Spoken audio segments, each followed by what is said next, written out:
পুঁটি মাছের চচ্চড়ি রান্না করার জন্য কিন্তু পুঁটি মাছটাকে ভালো করে পরিষ্কার করে কেটে ধুয়ে নিয়ে নুন হলুদ মাখিয়ে রেখে দিতে হবে। আর চচ্চড়ির জন্য আলু টমেটো পেঁয়াজ কাঁচা লঙ্কা কিন্তু কেটে নিতে হবে। তেল গরম করে এবারে কিন্তু অল্প অল্প করে মাছ দিয়ে ভেজে নিতে হবে। সব মাছ একবারে দেবো না, অল্প অল্প করে দিয়ে দিয়ে ভাজতে হবে।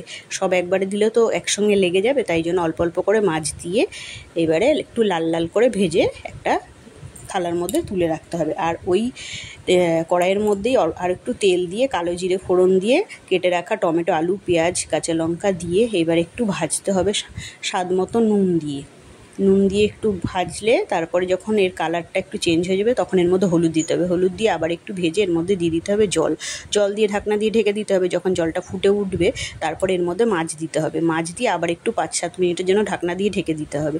5-7 মিনিট বাদে ঢাকনা খুলে কিন্তু এটা একটা বাটিতে নামিয়ে নিয়ে গরম গরম ভাতের সঙ্গে খেতে হবে। দারুণ স্বাদের লাগে পুঁটি মাছের চচ্চড়ি এইভাবে।